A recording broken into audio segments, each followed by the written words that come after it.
अस्सलामुअलैकुम। मेरा नाम सैयद मोहम्मद चैनल पर बहुत बहुत खुश आमदीद स्वागत है। जो नए वो चैनल को ज़रूर सब्सक्राइब कर लें, वीडियो को लाइक एंड शेयर ज़रूर करें।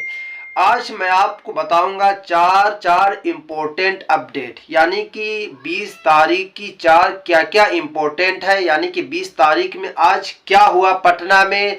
और क्या उम्मीद लगाई जा रही है। तो मैं आपको इस वीडियो में आज पूरी की पूरी जानकारी दूंगा। देखिए, सबसे इम्पोर्टेंट बात आपको पता है कि एज लिमिट को लेकर काफ़ी कैंडिडेट परेशान है। दूसरी जो काफ़ी इम्पोर्टेंट अपडेट आई है वो 5 अटैम्प्ट और 3 अटैम्प्ट को लेकर आई है। तीसरी जो अपडेट निकल कर आ रही है वो भाषा हर्ता को लेकर आ रही है। और चौथी जो सबसे इम्पोर्टेंट अपडेट निकल कर आ रही है फॉर्म डेट को लेकर कि फॉर्म डेट जो है बढ़ाया जाएगा, क्योंकि आपको पता है कि फॉर्म डेट की जो लास्ट डेट है फॉर्म भरने की वो 23 फरवरी है और 2 दिन का आपको टाइम मिला है पेमेंट करने की, यानी कि 23 फरवरी तक आपको फॉर्म भर पाएंगे आप, और 2 दिन के बाद यानी कि 24 या 25 तारीख को आप अपना पेमेंट कर सकते हैं। अब जो अपडेट ये निकल कर आ रही है फॉर्म डेट को लेकर कि फॉर्म डेट बढ़ाया जाएगा,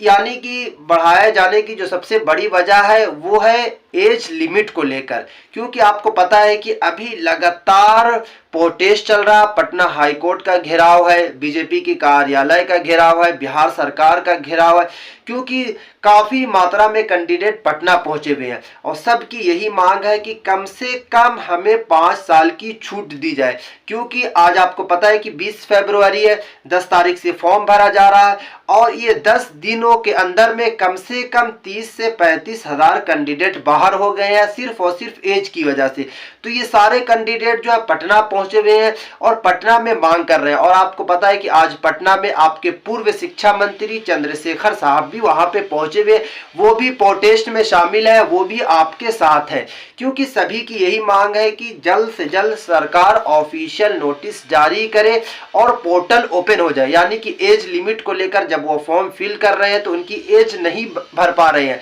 यानी कि जो 37 साल से अगर उनकी 38 साल हो रही है तो वो फॉर्म नहीं भर पा रहे हैं। तो जितने भी कैंडिडेट का कहना है कि जल्द से जल्द पोर्टल जो है ऑफिशियल जो वेबसाइट है उसको ओपन की जाए ताकि हम फॉर्म को भर सकें। तो इसीलिए 23 फरवरी से जो डेट है उसे अब बढ़ाया जाएगा, सिर्फ और सिर्फ आपकी वजह से, आपको मौका देने की वजह से, यानी कि लगभग 2 से 3 दिनों का आपको टाइम मिलेगा। क्योंकि बिहार सरकार ने 18 तारीख को जो मीटिंग हुई, मीटिंग में यही निर्णय लिया गया कि एज लिमिट में छूट दिया जाएगा। उसके बाद काफ़ी कैंडिडेट मुझे भी मैसेज किए और काफ़ी वो जानकारी चाह रहे हैं कि ऑफिशियल नोटिस क्यों नहीं जारी की जा रही है। तो देखिए, सरकार कुछ सुबह में कुछ कहती है और शाम में कुछ करती है, क्योंकि जब सरकार ने खुद बताया कि एज लिमिट में 5 साल का छूट मिलने वाला है, बट अभी तक ऑफिशियल नोटिस नहीं जारी की गई है। अब जो बात यह है कि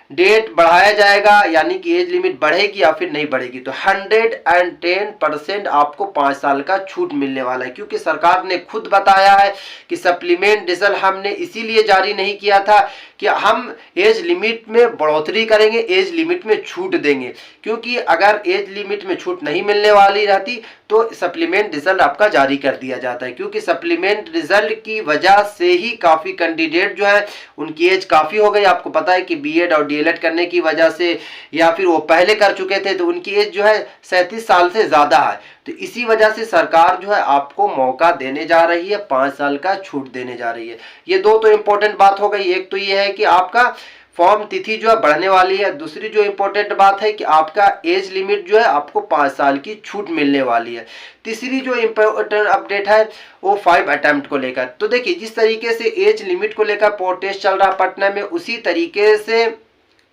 5 अटेम्प्ट को लेकर प्रोटेस्ट चल रहा है, क्योंकि सारे कैंडिडेट का यही कहना है कि आपने TRE 1 का भी हड़बड़ी में एग्जाम लिया, TRE 2.0 का भी आपने हड़बड़ी में एग्जाम लिया, और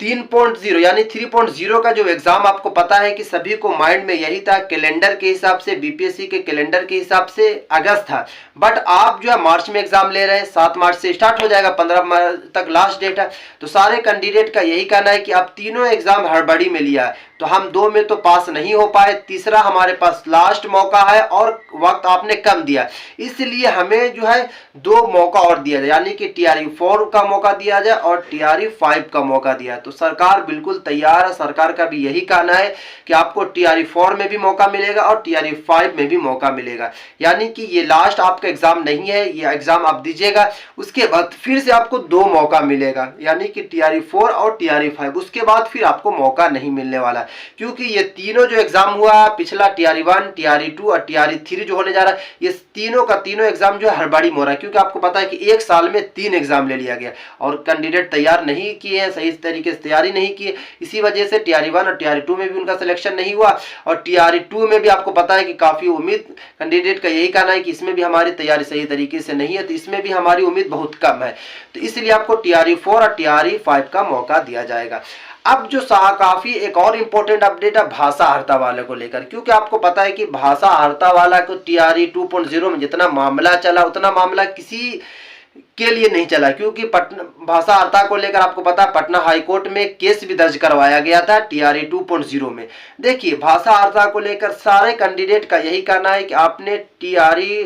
1 में आपने भाषा अर्हता लागू रखा, बट आपने TRE 2.0 में भाषा अर्हता हटा दिया, हटाने की वजह से आपको पता है कि कट ऑफ हाई गया और काफी कैंडिडेट जो है भाषा अर्हता की वजह से बाहर हुए। जितने भी कैंडिडेट है सभी कैंडिडेट का यही कहना है कि आपने भाषा अर्हता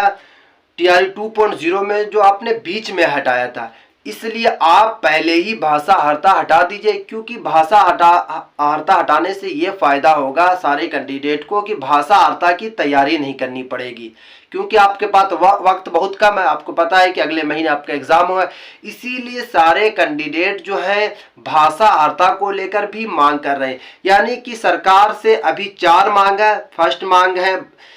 एज लिमिट को लेकर, नंबर 2 पे जो मांग है 5 अटेम्प्ट को लेकर, नंबर 3 पे मांग है कि फॉर्म तिथि को बढ़ाया जाए, और जो चौथी जो मांग है वो भाषा अर्हता है, क्योंकि भाषा अर्हता अगर हट जाएगा तो आपको टाइम मिल जाएगा अपने मेन सब्जेक्ट की तैयारी करने के लिए, क्योंकि अगर भाषा अर्हता लागू रहेगा तो आपको पूरे दिन में कम से कम 2 से 2.5 घंटा भाषा अर्हता के लिए तैयारी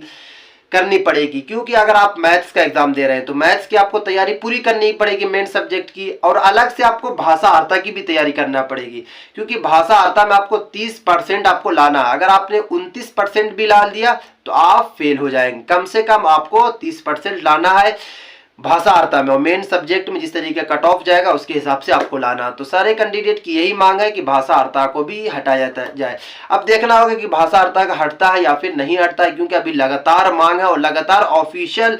नोटिस जारी की जा रही है, चेयरमैन साहब पे भेजी जा रही है, बिहार सरकार पे भेजी जा रही है कि भाषा अर्हता को हटाया जाए। जिस तरीके से आपने TRE 2.0 में भाषा अर्हता को हटाया था, उसी तरीके से आप पहले ही भाषा अर्हता को 3.0 से हटा दीजिए, ताकि हमें टाइम मिल जाएगा मेन सब्जेक्ट की तैयारी करने के लिए, क्योंकि आप पहले एग्जाम ले रहे हैं, आपका एग्जाम लेना था अगस्त में, बट आप एग्जाम मार्च में ले रहे हैं, 5 महीना पहले ले रहे हैं, इसलिए आप जो है भाषा अर्हता लागू नहीं रखें, भाषा अर्हता को हटा दें। अब देखना होगा कि सरकार का क्या कहना है, सरकार इसको लेकर क्या जवाब देती है भाषा अर्हता को लेकर, क्योंकि एज लिमिट और 5 अटेम्प्ट को लेकर बिहार सरकार ने हरी झंडी दिखा दी है, यानी कि आपको लगभग अब चांस मिलने वाला है, बट भाषा अर्हता को लेकर सरकार की तरफ से कोई अपडेट अभी तक नहीं आई है, क्योंकि विज्ञापन जो बनाया गया 7 फरवरी को विज्ञापन आया था, उसमें साफ है कि 30% आपको भाषा अर्हता में लाना होगा। अब देखना होगा सरकार क्या करती है, क्या कहती है भाषा अर्हता को लेकर। जैसी कोई भी अपडेट निकल कर आएगी तो मैं आपको सबसे पहले वीडियो बनाकर पहुंचाने की कोशिश करूंगा। जब तक के लिए आप इस चैनल को जरूर सब्सक्राइब कर लें, बेल आइकन को जरूर प्रेस करें और इस वीडियो को दोस्तों तक जरूर शेयर करिए। आज की वीडियो